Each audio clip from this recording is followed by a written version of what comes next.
The man poured sand all around his bed, then sealed the door cracks with tape, and chained himself to the bed. He thought this would keep him completely safe, but when he woke up again, he found himself in the middle of the wilderness. Stephen had no idea what was going on. First thing he did was pop his dislocated jaw back into place. While looking around, a voice suddenly echoed in his head, telling him to go to sleep, to give up control of his body. Stephen was completely confused. He instinctively reached into his pocket and found something he didn't recognize. It was a gold scarab-looking object. At that moment, a stranger from a nearby building spotted him, and without warning, started shooting. Stephen ran for his life. The men chased him. He made it to a small town, threw on a hat and tried to blend into the crowd. Just when he thought he'd finally escaped, he noticed some sort of ritual was happening. One man placed a cane in someone's hands, and the cane started shaking strangely. Even the tattoo on his arm started moving.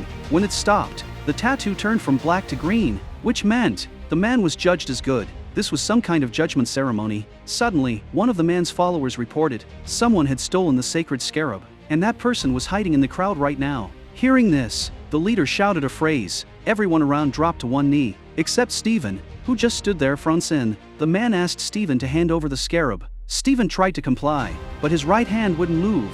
When he used his left hand to pry it open, his arm pulled itself back again. The man thought Stephen was mocking him, and ordered his people to grab him, but right then, Stephen blacked out. When he opened his eyes, everyone around him was already knocked out. He had no clue what just happened, but he knew one thing. He had to get out of there fast. He stole a van and made a run for it, but the group kept chasing him. Every time things got dangerous, Stephen would black out, and when he woke up, the threat was already gone. But then, the van suddenly broke down. Just as the attackers were about to kill him, a bunch of logs came crashing down from the hillside, crushing them instantly, and he got hit too. When he came to, he was back in bed, still chained to his leg. Stephen thought it was all just a dream, but soon he realized none of it was a dream. It had all really happened.